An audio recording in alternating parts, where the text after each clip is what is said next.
Hey guys, what's up? It's Blender3danimator with my next Photoshop tutorial. This tutorial is on just creating some simple but yet neat text effects. Um, text effects. Basically gonna be going over blending options under the layers, and hopefully it'll be cool. So, select your default foreground and background color and set the background as black. Select your text tool and select any font and size that you would like. Just make sure that whatever you're typing fits in here. Also make sure that your text color is set to white.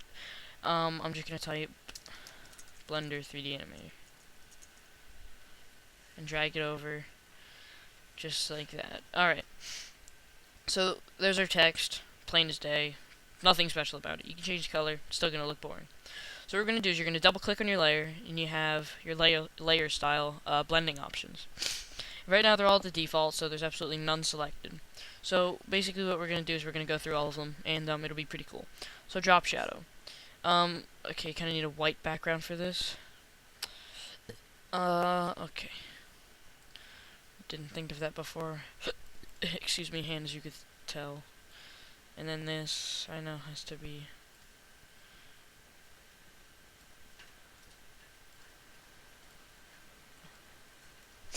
Alright, we're going to do it like this. So, a drop shadow is basically a shadow that drops behind the text or layer that you selected. So right now you can select the opacity, see if it's solid, barely solid at all, transparent wise. You can also select the angle at which it's affected. So if you choose this line and it points to the bottom left, the shadow is going to go top right. So basically it goes the opposite of where you're pointing the angle. Distance is how far away that the shadow is. The spread is how thick the shadow is applied. You also have size, which is basically how widely it spreads across. It's kind of hard to explain. Spread is like how deeply it's affected. As you can see, the farther you move it out, the more solid it is. If I turn the size down, it's perfect. If I turn this down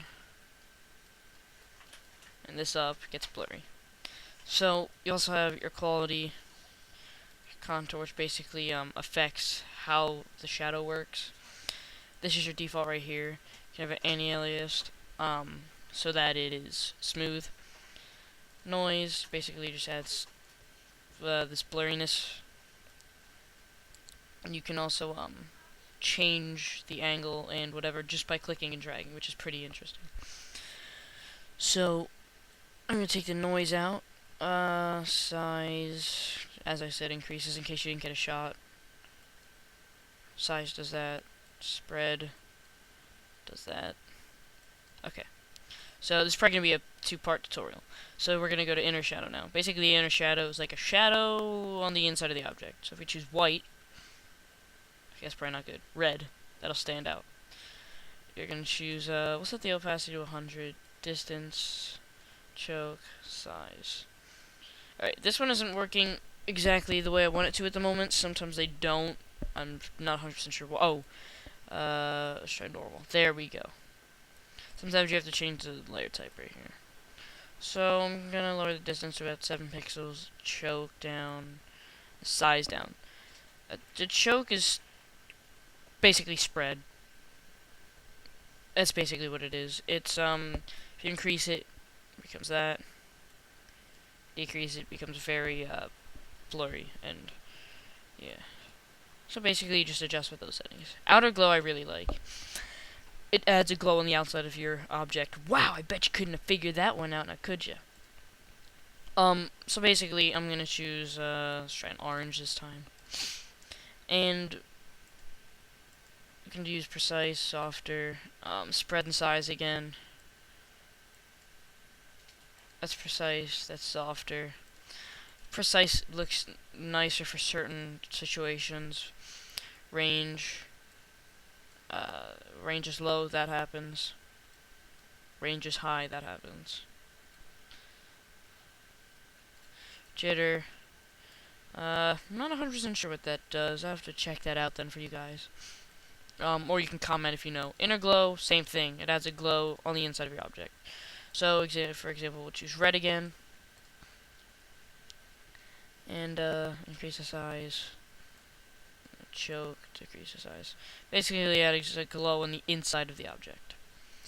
And you can also change your blend mode to normal if you just want it to be perfectly opaque. And change the opacity like that. Alright, so let's go to Bevel and Emboss. Basically, it adds like a 3D kind of effect. Basically makes your text go inward or outward. So here's outer emboss. We'll have a chisel hard set, so you can really get the good effect. Size. Soften it a little bit. So basically the size increases the outer edge of it. And because part of this is white, the highlight, I'm going to change it to red again. And basically,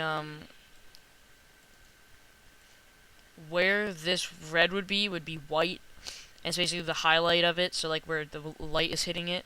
Basically, this is making it pop out. So if I decrease the size, it decreases the size. If the depth is how deep it really is, and how opaque also. So basically, I can make it light depth, or just bam, notched up, and it looks kind of funky. So you also have contour under here. I can't remember what certain these things do. The texture adds a texture to the bevel or emboss, as you can see, which is kind of interesting.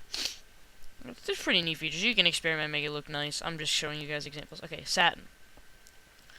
What this does is basically, let me see if I can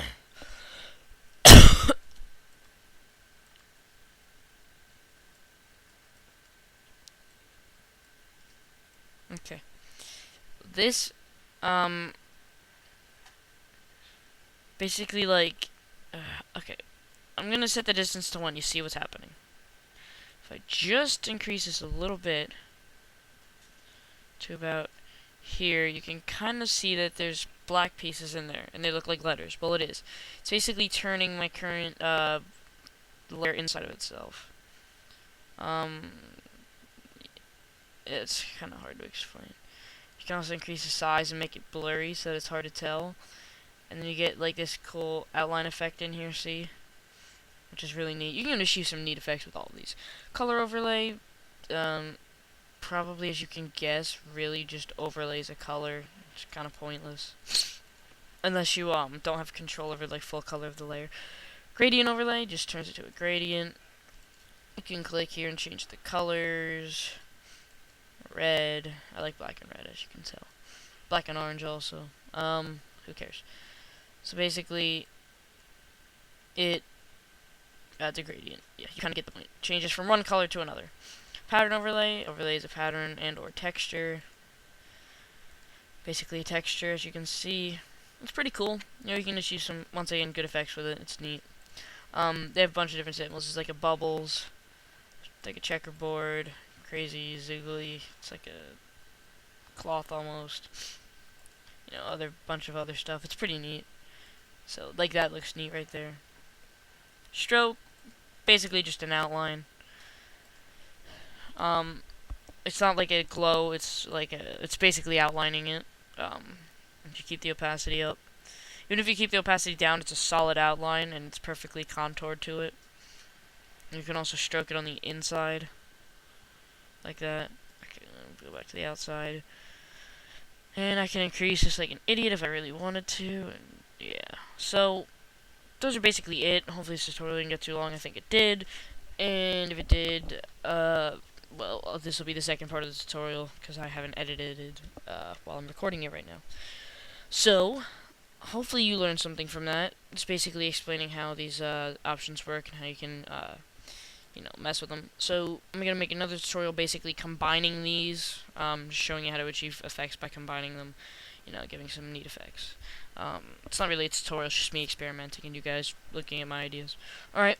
Thanks guys again for watching. Please subscribe, please rate, and please comment. I appreciate your views, your subscriptions, and I will see you guys later.